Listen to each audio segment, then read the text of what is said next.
Hi hello friends, ಎಲ್ಲರಿಗೂ ಕೂಡ ಮತ್ತೊಮ್ಮೆ ನಮ್ಮ ಒಂದು ತರಗತಿಗಳಿಗೆ ನಿಮಗೆ ಸ್ವಾಗತವನ್ನು ಕೋರ್ತಾ ಇವತ್ತಿನ ತರಗತಿಗಳನ್ನು ಈ ಒಂದು ವಿಡಿಯೋದಲ್ಲಿ ಅಥವಾ ಈ ಒಂದು ತರಗತಿಯಲ್ಲಿ ಈಗ ಶುರು ಮಾಡ್ಕೊಳ್ತಾ ಹೋಗೋಣ. ಅತಿ ಮುಖ್ಯವಾಗಿ ಮುಂದೆ ಬರ್ತಕ್ಕಂತಹ ಬೇರೆ ಬೇರೆ ಪರೀಕ್ಷೆಗಳಿಗೆ ಉಪಯುಕ್ತ ಆಗೋ ರೀತಿಯಲ್ಲಿ ತರಗತಿಗಳನ್ನು ಕೊಡ್ತಾ ಹೋಗ್ತಾ ಇದ್ದೇವೆ.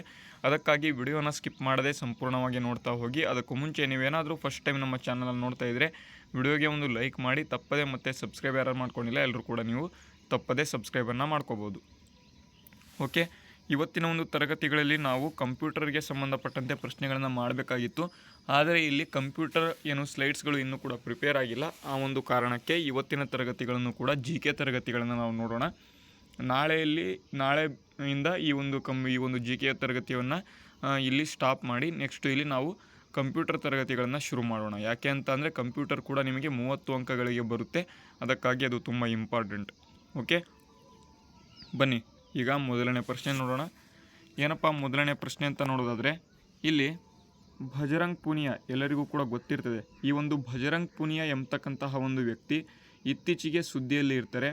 ಹಾಗಾದರೆ ಈ ಒಂದು ಭಜರಂಗ್ ಪೂನಿಯಾ ಎಂಬತಕ್ಕಂಥ ವ್ಯಕ್ತಿ ಯಾವ ಕ್ರೀಡೆಗೆ ಸಂಬಂಧ ಹೊಂದಿರ್ತಾರೆ ಅಂತ, ಯಾವ ಕ್ರೀಡೆಗೆ ಸಂಬಂಧ ಹೊಂದಿದ್ದಾರೆ ಇವರು ಅಂತ ಇಲ್ಲಿ ಪ್ರಶ್ನೆ ಕೇಳಿದರೆ, ಕಬಡ್ಡಿ ಅಂತ ಕೊಟ್ಟಿದ್ದಾರೆ, ಕುಸ್ತಿ, ಕ್ರಿಕೆಟ್, ಯಾವುದೂ ಅಲ್ಲ ಅಂತ ಕೊಟ್ಟಿದ್ದಾರೆ. ಭಜರಂಗ್ ಪೂನಿಯಾ ಇವರು ಕುಸ್ತಿ ಆಡೋದಕ್ಕೆ ಇಲ್ಲಿ ಅತಿ ಫೇಮಸ್ ಆಗಿ ಇರ್ತಕ್ಕಂಥದ್ದು. ಭಜರಂಗ್ ಪೂನಿಯಾ ಅವರು ಕುಸ್ತಿ ಆಟದಲ್ಲಿ ಅತಿ ಫೇಮಸ್ ಆಗಿ ಇರ್ತಕ್ಕಂಥದ್ದು ಆಪ್ಷನ್ ಬಿ ಇಲ್ಲಿ ಕುಸ್ತಿ ಸರಿಯಾದ ಉತ್ತರ ಆಗಿದೆ. ಕುಸ್ತಿ ಇಲ್ಲಿ ಸರಿಯಾದ ಉತ್ತರ. ಅದೇ ರೀತಿ ಮುಂದಿನ ಪ್ರಶ್ನೆ, ಇಲ್ಲಿ ಭಾರತದಲ್ಲಿ ಗಾಂಧೀಜಿ ಸ್ಥಾಪನೆ ಮಾಡಿರ್ತಕ್ಕಂತಹ ಮೊದಲ ಆಶ್ರಮ ಯಾವುದು ಅಂತ. ಗಾಂಧೀಜಿಯವರು ಸ್ಥಾಪನೆ ಮಾಡಿದ ಮೊದಲ ಆಶ್ರಮ, ಅದು ಭಾರತದಲ್ಲಿ ಸ್ಥಾಪನೆ ಮಾಡಿರ್ತಕ್ಕಂತಹ ಒಂದು ಮೊದಲ ಆಶ್ರಮ ಇಲ್ಲಿ ಯಾವುದು ಅಂತ ಕೇಳಿದರೆ, ಹರಿಜನ ಸೇವಾ ಆಶ್ರಮ, ನಟಾಲ್ ಆಶ್ರಮ, ಸತ್ಯಾಗ್ರಹಿ ಆಶ್ರಮ, ಸಬರಮತಿ ಆಶ್ರಮ ಅಂತ ಇಲ್ಲಿ ಕೊಟ್ಟಿದ್ದಾರೆ. ನೋಡಿ, ಭಾರತದಲ್ಲಿ ಗಾಂಧೀಜಿಯವರು ಸ್ಥಾಪನೆ ಮಾಡಿರ್ತಕ್ಕಂತಹ ಒಂದು ಮೊದಲನೇ ಆಶ್ರಮ ಯಾವುದು ಅಂತ ಕೇಳೋದಾದರೆ ಅದೇ ಯಾವುದು ಅಂತ ಅಂದರೆ ಸತ್ಯಾಗ್ರಹಿ ಆಶ್ರಮ. ಸತ್ಯಾಗ್ರಹಿ ಆಶ್ರಮ ಇಲ್ಲಿ ಸರಿಯಾದ ಉತ್ತರ. ಆಪ್ಷನ್ ಇಲ್ಲಿ ಸಿ ಸರಿಯಾದ ಉತ್ತರ ಆಗಿದೆ. ಅದೇ ರೀತಿ ಇಲ್ಲಿ ನಾವು ಮುಂದಿನ ಒಂದು ಪ್ರಶ್ನೆಗೆ ನಾವು ಹೋಗೋದಾದರೆ ನೋಡಿ, ವಿಶ್ವ ಪತ್ರಿಕಾ ಸ್ವಾತಂತ್ರ್ಯ ಸೂಚ್ಯಂಕ ಏನಿದೆ 2024ರಲ್ಲಿ ಭಾರತವು ಯಾವ ಸ್ಥಾನ ಹೊಂದಿದೆ? ವಿಶ್ವ ಪತ್ರಿಕಾ ಸ್ವಾತಂತ್ರ್ಯ ಸೂಚ್ಯಂಕದಲ್ಲಿ ಭಾರತವು ಯಾವ ಸ್ಥಾನ ಇಲ್ಲಿ ಹೊಂದಿದೆ ಅಂತ ಇಲ್ಲಿ ಕೇಳಿದರೆ 158, 160, 159, 161 ಅಂತ ಕೊಟ್ಟಿದ್ದಾರೆ. ನೋಡಿ, 159 ಇಲ್ಲಿ ಈ ಒಂದು ರ್ಯಾಂಕ್ ವಿಶ್ವ ಪತ್ರಿಕಾ ಸ್ವಾತಂತ್ರ್ಯ ಸೂಚ್ಯಂಕ ಅಥವಾ ವರ್ಲ್ಡ್ ಪ್ರೆಸ್ ಫ್ರೀಡಮ್ ಇಂಡೆಕ್ಸ್ ಅಂತ ಕರಿತೇವೆ. ಈ ಒಂದು ವರ್ಲ್ಡ್ ಪ್ರೆಸ್ ಫ್ರೀಡಮ್ ಇಂಡೆಕ್ಸಲ್ಲಿ ಭಾರತವು 159ನೇ ಸ್ಥಾನದಲ್ಲಿ ಇರ್ತಕ್ಕಂಥದ್ದು. ಆಪ್ಷನ್ ಇಲ್ಲಿ ಸಿ ಸರಿಯಾದ ಉತ್ತರ. ಸಿ 159ನೇ ರ್ಯಾಂಕ್ ಸರಿಯಾದ ಉತ್ತರ ಆಗಿದೆ. ಅದೇ ರೀತಿ ಮುಂದಿನ ಪ್ರಶ್ನೆ ನೋಡೋದಾದರೆ, ಕಪ್ಪು ಕೋಣೆ ದುರಂತ ಅಥವಾ ಬ್ಲ್ಯಾಕ್ ಹೋಲ್ ಟ್ರಾಜಿಡಿ ಅಂತ ಕರಿತೇವೆ. ಬ್ಲ್ಯಾಕ್ ಹೋಲ್ ಟ್ರಾಜಿಡಿ ಅಂತ ಕರಿತೇವೆ. ಈ ಒಂದು ಬ್ಲ್ಯಾಕ್ ಹೋಲ್ ಟ್ರಾಜಿಡಿ ಏನಿದೆ, ಕಪ್ಪು ಕೋಣೆ ದುರಂತ ಯಾವ ವರ್ಷ ನಡೆಯಿತು? ಯಾವ ವರ್ಷ ಇಲ್ಲಿ ನಡೆಯಿತು ಅಂತ ಇಲ್ಲಿ ಪ್ರಶ್ನೆ ಕೇಳಿದರೆ, ಕಪ್ಪು ಕೋಣೆ ದುರಂತ ಇದನ್ನು 1756ರಲ್ಲಿ ಇದು ನಡೀತದೆ. 1756ರಲ್ಲಿ ಈ ಒಂದು ಕಪ್ಪು ಕೋಣೆ ದುರಂತ ಏನಿದೆ ವೆಸ್ಟ್ ಬೆಂಗಾಲ್ ರೀಜನ್ನಲ್ಲಿ ಇದು ನಡೆಯುತ್ತೆ. ಇದೇ ಕಪ್ಪು ಕೋಣೆ ದುರಂತದ ಒಂದು ಕಾರಣದಿಂದಾಗಿ ಪ್ಲಾಸಿ ಕದನ 1757ರಲ್ಲಿ ನಡೀತದೆ. ಅದು ಕೂಡ ನಿಮಗೆ ಗೊತ್ತಿರಲಿ. ಕಪ್ಪು ಕೋಣೆ ದುರಂತದ ಒಂದು ಭಾಗವಾಗಿ ಈ ಒಂದು ಪ್ಲಾಸಿ ಕದನ ಕೂಡ ನಡೀತದೆ. ಅದರ ಬಗ್ಗೆಯೂ ಕೂಡ ನಿಮಗೆ ಗೊತ್ತಿರಬೇಕು. ಓಕೆ, ಮುಂದಿನ ಪ್ರಶ್ನೆ ನೋಡೋಣ. ಸಿಪ್ಲಾ ಮತ್ತು ಗ್ಲೇನ್ ಮಾರ್ಕ್ ಎಂಬತಕ್ಕಂತಹ ಒಂದು ಕಂಪನಿಗಳು, ಸಿಪ್ಲಾ ಮತ್ತು ಗ್ಲೇನ್ ಮಾರ್ಕ್ ಎಂಬತಕ್ಕಂತಹ ಒಂದು ಎರಡು ಕಂಪನಿಗಳನ್ನು ಇತ್ತೀಚೆಗೆ ಯಾವ ದೇಶದ ಮಾರುಕಟ್ಟೆಯಿಂದ ತಮ್ಮ ಉತ್ಪನ್ನಗಳನ್ನು ಹಿಂದೆ ಪಡೆದಿವೆ ಅಂತ ಕೇಳಿದರೆ, ಸಿಪ್ಲಾ ಮತ್ತು ಗ್ಲೇನ್ ಮಾರ್ಕ್ ಎಂಬತಕ್ಕಂಥ ಒಂದು ಕಂಪನಿಗಳು ಇತ್ತೀಚೆಗೆ ಯಾವ ದೇಶದ ಮಾರುಕಟ್ಟೆಯಿಂದ ತಮ್ಮ ಉತ್ಪನ್ನಗಳನ್ನು ಹಿಂದೆ ಪಡೆದಿವೆ ಅಂತ ಕೇಳಿದರೆ, ಇಸ್ರೇಲ್, ಇರಾನ್, ಭಾರತ ಮತ್ತು ಅಮೆರಿಕ ಅಂತ ಕೊಟ್ಟಿದ್ದಾರೆ. ಸಿಪ್ಲಾ ಮತ್ತು ಗ್ಲೇನ್ ಮಾರ್ಕ್ ಕಂಪನಿಗಳು ಇತ್ತೀಚೆಗೆ ಅಮೆರಿಕ ಮಾರುಕಟ್ಟೆಯಿಂದ ತಮ್ಮ ಉತ್ಪನ್ನಗಳನ್ನು ಇಲ್ಲಿ ಹಿಂದೆ ಪಡೆದಿವೆ. ಅಮೆರಿಕ ಒಂದು ಮಾರುಕಟ್ಟೆಯಿಂದ ಉತ್ಪನ್ನಗಳನ್ನು ಹಿಂದೆ ಪಡೆದಿರ್ತಕ್ಕಂಥದ್ದು. ಆಪ್ಷನ್ ಇಲ್ಲಿ ಡಿ ಸರಿಯಾದ ಉತ್ತರ ಆಗಿದೆ. ಅದೇ ರೀತಿ ಮುಂದಿನ ಪ್ರಶ್ನೆ ತುಂಬ ಇಂಪಾರ್ಟೆಂಟ್ ನೋಡಿ. ಗ್ರ್ಯಾಂಡ್ ಟ್ರಂಕ್ ರೋಡ್ ಪುನರ್ರಚನೆ ಮಾಡಿದ ಬ್ರಿಟಿಷ್ ಗವರ್ನರ್ ಯಾರು ಅಂತ ನೋಡಿ. ಪ್ರಪ್ರಥಮ ಬಾರಿಗೆ ಗ್ರ್ಯಾಂಡ್ ಟ್ರಂಕ್ ರೋಡ್ ಅಥವಾ GT ರೋಡ್ ಅಂತ ಕರಿತೇವೆ. ಈ ಒಂದು GT ರೋಡನ್ನು ಇಲ್ಲಿ ಸ್ಟಾರ್ಟನ್ನು ಅಥವಾ ಇದನ್ನು ಕನ್ಸ್ಟ್ರಕ್ಷನನ್ನು ಅಥವಾ ಇದನ್ನು ಮೊದಲನೇದಾಗಿ ಕಟ್ಟಿದವರು ಯಾರಪ್ಪ ಅಂತ ಅಂದರೆ ಅವರೇ ಶೇರ್ ಶಾ ಸೂರಿ ಎಂಬತಕ್ಕಂತಹ ಒಂದು ರಾಜ. ಶೇರ್ ಶಾ ಸೂರಿ ಎಂಬತಕ್ಕಂತಹ ಒಂದು ರಾಜ್ಯ. ಭಾರತದ ರೂಪಾಯಿಗಳ ಪಿತಾಮಹ ಅಂತಲೇ ಅವ್ರನ್ನ ಕರಿತೇವೆ. ಭಾರತದ ರೂಪಾಯಿಗಳ ಒಂದು ಪಿತಾಮಹ ಅಂತ ಕರಿತೇವೆ. ಯಾರಪ್ಪ ಅಂತ ಅಂದರೆ ಅವರೇ ಶೇರ್ ಶಾ ಸೂರಿ. ಈ ಒಂದು ಗ್ರ್ಯಾಂಡ್ ಟ್ರಂಕ್ ರೋಡನ್ನು ಪುನರ್ರಚನೆ ಅಂತ ಅಂದರೆ ಅದು ಕೆಟ್ಟೋಗಿರ್ತಕ್ಕಂತಹ ಒಂದು ಗ್ರ್ಯಾಂಡ್ ಟ್ರಂಕ್ ರೋಡನ್ನು ಮತ್ತೊಂದು ಬಾರಿ ಇಲ್ಲಿ ಪುನರ್ರಚನೆ ಮಾಡಿರ್ತಕ್ಕಂಥ ಒಂದು ಬ್ರಿಟಿಷ್ ಗವರ್ನರ್ ಇಲ್ಲಿ ಯಾರು ಅಂತ ಕೇಳಿದರೆ, ಬ್ರಿಟಿಷ್ ಗವರ್ನರ್ ಇಲ್ಲಿ ಯಾರಪ್ಪ ಅಂತಂದರೆ ಅವನೇ ಲಾರ್ಡ್ ಡಾಲ್ ಹೌಸಿ ಅಂತಕ್ಕಂಥವನು. Lord Dalhousie. Option C ಸರಿಯಾದ ಉತ್ತರ ಆಗಿದೆ. ಲಾರ್ಡ್ ಡಾಲ್ ಹೌಸಿ ಸರಿಯಾದ ಉತ್ತರ. ಓಕೆ, ಮುಂದಿನ ಪ್ರಶ್ನೆ ನೋಡೋಣ. ನೋಡಿ, ಸ್ಕೂಲ್ ಆನ್ ವೀಲ್ಸ್ ನೋಡಿ ತುಂಬ ಇಂಪಾರ್ಟೆಂಟ್. ಸ್ಕೂಲ್ ಆನ್ ವೀಲ್ಸ್ ಎಂಬತಕ್ಕಂತಹ ಒಂದು ಇತ್ತೀಚೆಗೆ ಯಾವ ರಾಜ್ಯದಲ್ಲಿ ಇದನ್ನು ಚಾಲನೆಯನ್ನು ಮಾಡಲಾಗಿದೆ ಅಂತ. ಸ್ಕೂಲ್ ಆನ್ ವೀಲ್ಸ್ ಎಂಬತಕ್ಕಂಥದ್ದನ್ನು ಇತ್ತೀಚೆಗೆ ಯಾವ ರಾಜ್ಯದಲ್ಲಿ ಇದನ್ನು ಚಾಲನೆಯನ್ನು ಮಾಡಲಾಗಿದೆ ಅಂತ ಇಲ್ಲಿ ಪ್ರಶ್ನೆ ಕೇಳಿದರೆ, ಸ್ಕೂಲ್ ಆನ್ ವೀಲ್ಸ್ ಇತ್ತೀಚೆಗೆ ಮಣಿಪುರದಲ್ಲಿ ಚಾಲನೆಯನ್ನು ಮಾಡಿದ್ದಾರೆ. ಮಣಿಪುರದಲ್ಲಿ ಇದನ್ನು ಚಾಲನೆಯನ್ನು ಮಾಡಿದ್ದಾರೆ. ಆಪ್ಷನ್ ಇಲ್ಲಿ ಸಿ ಸರಿಯಾದ ಉತ್ತರ. ಮಣಿಪುರದಲ್ಲಿ ಇದನ್ನು ಚಾಲನೆಯನ್ನು ಮಾಡಿದ್ದಾರೆ. ಓಕೆ, ಮುಂದಿನ ಒಂದು ಪ್ರಶ್ನೆ.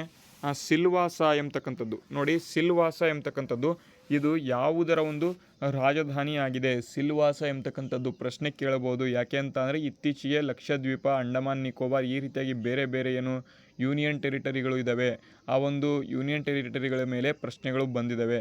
ಅದೇ ರೀತಿಯಲ್ಲಿ ದಾದ್ರಾ ನಾಗರ ಹಾವೇರಿಯ ಮೇಲೂ ಕೂಡ ನಿಮಗೆ ಪ್ರಶ್ನೆ ಬರಬಹುದು. ನೋಡಿ ಯಾವುದಪ್ಪ ಅಂತ ಅಂದರೆ ಇಲ್ಲಿ ಸಿಲ್ವಾಸ ಎಂಬತಕ್ಕಂತಹ ಒಂದು ಪ್ರದೇಶ ದಾದ್ರಾ ಮತ್ತು ನಾಗರ ಹಾವೇಲಿಯ ಒಂದು ಏನು ರಾಜಧಾನಿ ಆಗಿದೆ. ದಾದ್ರಾ ಮತ್ತು ನಾಗರ ಹಾವೇಲಿಯ ಒಂದು ಇಲ್ಲಿ ರಾಜಧಾನಿ ಆಗಿದೆ. ಓಕೆ, ಆಪ್ಷನ್ ಎ ಸರಿಯಾದ ಉತ್ತರ ಆಗಿದೆ. ಓಕೆ, ಮುಂದಿನ ಒಂದು ಪ್ರಶ್ನೆ ನೋಡೋಣ. ನೋಡಿ ತುಂಬ ಇಂಪಾರ್ಟೆಂಟ್ ಪ್ರಶ್ನೆ ಇದೆ. ಥಾಮಸ್ ಮತ್ತು ಊಬರ್ ಕಪ್ ಇತ್ತೀಚೆಗೆ ಸುದ್ದಿಯಲ್ಲಿ ಇದ್ದು ಯಾವ ಕ್ರೀಡೆಗೆ ಸಂಬಂಧ ಹೊಂದಿದೆ? ಥಾಮಸ್ ಮತ್ತು ಊಬರ್ ಕಪ್ ಏನಿದೆ ಇವೆರಡೂ ಕೂಡ ಇತ್ತೀಚೆಗೆ ಸುದ್ದಿಯಲ್ಲಿದ್ದಾವೆ. ಹಾಗಾದರೆ ಈ ಒಂದು ಥಾಮಸ್ ಮತ್ತು ಊಬರ್ ಕಪ್ಗಳು ಇತ್ತೀಚೆಗೆ ಇಲ್ಲಿ ಸುದ್ದಿಯಲ್ಲಿದ್ದು ಯಾವ ಒಂದು ಕ್ರೀಡೆಗೆ ಸಂಬಂಧ ಹೊಂದಿದೆ ಅಂತ ಇಲ್ಲಿ ಪ್ರಶ್ನೆ ಕೇಳಿದರೆ, ಯಾವ ಕ್ರೀಡೆಗೆ ಸಂಬಂಧ ಹೊಂದಿದ್ದಾವೆ ಅಂತ ಇಲ್ಲಿ ಪ್ರಶ್ನೆ ಕೇಳಿದರೆ, ಇದು ಯಾವುದಕ್ಕೆ ಸಂಬಂಧ ಹೊಂದಿದೆ ಅಂತ ನೋಡೋದಾದರೆ ಬ್ಯಾಡ್ಮಿಂಟನ್ಗೆ ಇದು ಸಂಬಂಧ ಹೊಂದಿದೆ. ಆಪ್ಷನ್ ಇಲ್ಲಿ ಡಿ ಸರಿಯಾದ ಉತ್ತರ. ಥಾಮಸ್ ಮತ್ತು ಊಬರ್ ಕಪ್ ಎರಡೂ ಕೂಡ ಬ್ಯಾಡ್ಮಿಂಟನ್ಗೆ ಇವು ಸಂಬಂಧ ಹೊಂದಿರ್ತವೆ. ಆಪ್ಷನ್ ಇಲ್ಲಿ ಡಿ ಸರಿಯಾದ ಉತ್ತರ ಆಗಿದೆ. ಓಕೆ, ಮುಂದಿನ ಪ್ರಶ್ನೆ. ದೆಹಲಿಯ ಯಾವ ಸುಲ್ತಾನ ದಿವಾನ್-ಎ-ಅರೀಜ್ ಎಂಬತಕ್ಕಂತಹ ಒಂದು ಹೊಸ ಸೈನಿಕ ಒಂದು ಇಲಾಖೆಯನ್ನು ಆರಂಭ ಮಾಡಿದ್ದ ಅಂತ ಕೇಳಿದ್ದಾರೆ. ದೆಹಲಿಯ ಯಾವ ಸುಲ್ತಾನ ದಿವಾನ್-ಎ-ಅರೀಜ್ ಎಂಬತಕ್ಕಂಥದ್ದನ್ನು ಸ್ಥಾಪನೆ ಮಾಡಿದ್ದ ಅಂತ. ನೋಡಿ, ಅರೀಜ್ ಅಂತ ಅಂದರೆ ನಿಮಗೆ ಸೈನ್ಯ ದಳ ಅಂತ ಕರೀತಾರೆ. ಅರೀಜ್ ಅಂತ ಅಂದರೆ ಸೈನ್ಯ ದಳ. ಅದೇ ದಿವಾನ್-ಎ-ಅರೀಜ್ ಅಂತ ಅಂದರೆ ಸೈನ್ಯ ದಳವನ್ನು ಸ್ಥಾಪನೆ ಮಾಡಿರ್ತಾನೆ ಒಬ್ಬ ರಾಜ. ಯಾವ ರಾಜ ಅಂತ? ದೆಹಲಿ ಸುಲ್ತಾನ ದಿವಾನ್-ಎ-ಅರೀಜ್ ಎಂಬತಕ್ಕಂಥದ್ದನ್ನು ಸ್ಥಾಪನೆ ಮಾಡಿರ್ತಾನೆ, ಸೈನ್ಯ ದಳವನ್ನು. ಹಾಗಾದರೆ ಯಾರು ಅಂತ ಕೇಳಿದರೆ ನೋಡಿ, ಘಿಯಾಸುದ್ದೀನ್ ಬಲ್ಬನ್ ಎಂಬತಕ್ಕಂತಹ ಒಂದು ದೆಹಲಿ ಸುಲ್ತಾನ ಈ ಒಂದು ದಿವಾನ್-ಎ-ಅರೀಜ್ ಎಂಬತಕ್ಕಂತಹ ಒಂದು ಹೊಸ ಸೈನಿಕ ಇಲಾಖೆಯನ್ನು ಆರಂಭ ಮಾಡಿರ್ತಾನೆ. ಘಿಯಾಸುದ್ದೀನ್ ಬಲ್ಬನ್ ಸರಿಯಾದ ಉತ್ತರ ಆಗಿದೆ. ಆಪ್ಷನ್ ಎ ಸರಿಯಾದ ಉತ್ತರ. ಓಕೆ, ಮುಂದಿನ ಪ್ರಶ್ನೆ. ಯುನಿಸೆಫ್ನ ರಾಯಭಾರಿಯಾಗಿ ನೋಡಿ ತುಂಬ ಇಂಪಾರ್ಟೆಂಟ್ ಪಕ್ಕಾ ಪ್ರಶ್ನೆ ಇದು ಬಂದೇ ಬರ್ತದೆ. ಅತಿ ಮುಖ್ಯವಾಗಿರ್ತಕ್ಕಂಥ ಒಂದು ಪ್ರಶ್ನೆ ಇದು. ಯುನಿಸೆಫ್ನ ಒಂದು ರಾಯಭಾರಿಯಾಗಿ ಇತ್ತೀಚೆಗೆ ಯಾರು ಇಲ್ಲಿ ನೇಮಕ ಹೊಂದಿರ್ತಾರೆ ಅಂತ ಇಲ್ಲಿ ಕೇಳಿದರೆ, ಯುನಿಸೆಫ್ನ ಒಂದು ರಾಯಭಾರಿಯಾಗಿ ಇತ್ತೀಚೆಗೆ ಕರೀನಾ ಕಪೂರ್ ಅವರು ಈ ಒಂದು ಯುನಿಸೆಫ್ನ ಒಂದು ರಾಯಭಾರಿಯಾಗಿ ಇತ್ತೀಚೆಗೆ ನೇಮಕವಾಗಿರ್ತಾರೆ. ಆಪ್ಷನ್ ಇಲ್ಲಿ ಎ ಸರಿಯಾದ ಉತ್ತರ. ಕರೀನಾ ಕಪೂರ್ ಸರಿಯಾದ ಉತ್ತರ ಆಗಿದೆ. ಅದೇ ರೀತಿ ಮುಂದಿನ ಪ್ರಶ್ನೆ ನೋಡೋದಾದರೆ ನೋಡಿ, ಪರ್ಯಾಯ ದ್ವೀಪ ನೋಡಿ ತುಂಬ ಇಂಪಾರ್ಟೆಂಟ್. ಪರ್ಯಾಯ ದ್ವೀಪ ಎಂದು ಯಾವುದನ್ನು ಇಲ್ಲಿ ಕರೀತಾರೆ ಅಂತ. ಪರ್ಯಾಯ ದ್ವೀಪ ಅಂತ ಯಾವುದನ್ನು ಕರೀತಾರೆ ಅಂತ ಅಂದರೆ ಅದನ್ನು ಯುರೋಪನ್ನು ಇಲ್ಲಿ ಕರೀತಾರೆ. ಪರ್ಯಾಯ ದ್ವೀಪ ಅಂತ ಇಲ್ಲಿ ಯುರೋಪನ್ನು ಇಲ್ಲಿ ಕರೀತಾರೆ. ಆಪ್ಷನ್ ಇಲ್ಲಿ ಡಿ ಸರಿಯಾದ ಉತ್ತರ. ಯುರೋಪ್ ಖಂಡ ಇಲ್ಲಿ ಸರಿಯಾದ ಉತ್ತರ ಆಗಿದೆ. ಓಕೆ, ಮುಂದಿನ ಪ್ರಶ್ನೆ. ಯುರೋಪ್ ಖಂಡದ ಅತಿ ಎತ್ತರವಾದ ಶಿಖರ ಮೌಂಟ್ ಎಲ್ಬ್ರೂಸ್ ಎಂಬತಕ್ಕಂಥದ್ದು ಯಾವ ಪರ್ವತ ಶ್ರೇಣಿಯಲ್ಲಿ ಕಂಡುಬರುತ್ತದೆ? ಯುರೋಪ್ ಖಂಡದ ಅತಿ ಎತ್ತರವಾದ ಶಿಖರ ಮೌಂಟ್ ಎಲ್ಬ್ರೂಸ್ ಎಂಬತಕ್ಕಂಥದ್ದು ಯಾವ ಪರ್ವತ ಶ್ರೇಣಿಯಲ್ಲಿ ಇದು ಕಂಡುಬರುತ್ತೆ ಅಂತ ಇಲ್ಲಿ ಕೇಳಿದರೆ, ಇದು ಆಲ್ಪೈನ್ ಶ್ರೇಣಿಯಲ್ಲಿ ಕಂಡುಬರುತ್ತಾ, ರಾಖಿ ಶ್ರೇಣಿಯಲ್ಲಿ ಕಂಡುಬರುತ್ತಾ, ಮತ್ತು ಇಲ್ಲಿ ಉರಲ್ ಶ್ರೇಣಿಯಲ್ಲಿ ಕಂಡುಬರುತ್ತಾ, ಕಾಕೇಶಸ್ ಶ್ರೇಣಿಯಲ್ಲಿ ಕಂಡುಬರುತ್ತೆ ಅಂತ ಕೇಳಿದರೆ, ಯುರೋಪ್ ಖಂಡದ ಅತಿ ಎತ್ತರವಾದ ಶಿಖರ ಮೌಂಟ್ ಎಲ್ಬ್ರೂಸ್. ಇದು ಕಾಕೇಸಸ್ ಮೌಂಟೇನಲ್ಲಿ ಕಂಡುಬರುತ್ತೆ. ಕಾಕೇಸಸ್ ಮೌಂಟೇನಲ್ಲಿ ಕಂಡುಬರುತ್ತೆ. ಆಪ್ಷನ್ ಇಲ್ಲಿ ಡಿ ಸರಿಯಾದ ಉತ್ತರ. ಓಕೆ, ಮುಂದಿನ ಪ್ರಶ್ನೆ. ಕೋಸಲ ರಾಜ್ಯದ ರಾಜಧಾನಿ ಇಲ್ಲಿ ಯಾವುದು ಅಂತ ಕೇಳಿದರೆ, ಕೋಸಲ ರಾಜ್ಯದ ರಾಜಧಾನಿ ಯಾವುದು ಅಂತ ಕೇಳಿದರೆ, ಕೋಸಲ ರಾಜ್ಯದ ರಾಜಧಾನಿ ಶ್ರಾವಸ್ತಿ ಆಗಿದೆ. ಶ್ರಾವಸ್ತಿ ಇಲ್ಲಿ ಸರಿಯಾದ ಉತ್ತರ. ಆಪ್ಷನ್ ಇಲ್ಲಿ ಡಿ ಸರಿಯಾದ ಉತ್ತರ ಆಗಿದೆ. ಅದೇ ರೀತಿ ಕೊನೆಯ ಪ್ರಶ್ನೆ ನೋಡಿ. ಮ್ಯಾಡ್ರಿಡ್ ಓಪನ್ ಟೆನ್ನಿಸ್ ಟೂರ್ನಿಯ ಮಹಿಳೆಯರ ಒಂದು ಸಿಂಗಲ್ಸ್ ಪ್ರಶಸ್ತಿ ಜಯಿಸಿದವರು ಯಾರು ಅಂತ. ಮ್ಯಾಡ್ರಿಡ್ ಓಪನ್ ಟೆನ್ನಿಸ್ ಟೂರ್ನಿಯ ಒಂದು ಮಹಿಳೆಯರ ಸಿಂಗಲ್ಸ್ ಪ್ರಶಸ್ತಿ ಯಾರು ಜಯಿಸಿದ್ದಾರೆ ಅಂತ ಕೇಳಿದರೆ, ಇದನ್ನು ಈಗ ಸ್ವಿಯಾಟೆಕ್ ಅವರು ಜಯಿಸಿರ್ತಾರೆ. ಆಪ್ಷನ್ ಇಲ್ಲಿ ಎ ಸರಿಯಾದ ಉತ್ತರ ಆಗಿದೆ. ನೋಡಿ, ಇವಾಗಿದ್ದು ಇವತ್ತಿನ ಒಂದು ಪ್ರಶ್ನೆ ಮತ್ತು ಉತ್ತರಗಳು. ಈ ಒಂದು ವಿಡಿಯೋ ನಿಮಗೆ ಹೆಲ್ಪ್ಫುಲ್ ಆಗಿದ್ದರೆ ಅಥವಾ ಯೂಸ್ಫುಲ್ ಆಗಿದ್ದರೆ ವಿಡಿಯೋಗೆ ಒಂದು ಲೈಕ್ ಮಾಡಿ, ಮತ್ತು ಸಬ್ಸ್ಕ್ರೈಬ್ ಯಾರಾದರೂ ಮಾಡಿಲ್ಲ ಅಂತಂದರೆ ಎಲ್ಲರೂ ಕೂಡ ತಪ್ಪದೇ ನಮ್ಮ ಚಾನಲ್ನ ಸಬ್ಸ್ಕ್ರೈಬ್ ಮಾಡ್ಕೊಳ್ಳಿ. ಮುಂದೆ ಬರ್ತಕ್ಕಂಥ ಒಂದು ತರಗತಿಗಳು ಅತಿ ಮುಖ್ಯವಾಗಿ ನಿಮಗೆ ತಲುಪಬೇಕು ಅಂತಂದರೆ ನಮ್ಮ ಚಾನಲ್ನ ಸಬ್ಸ್ಕ್ರೈಬ್ ಆಗೋದನ್ನು ಮರಿಬೇಡಿ. ವಿಡಿಯೋನ ಮುಗಿಸ್ತಾ ಇದ್ದೇನೆ. ಮುಂದಿನ ವಿಡಿಯೋದಲ್ಲಿ ಸಿಗೋಣ. ಅಲ್ಲಿವರೆಗೂ ಜೈ ಹಿಂದ್, ವಂದೇ ಮಾತರಂ.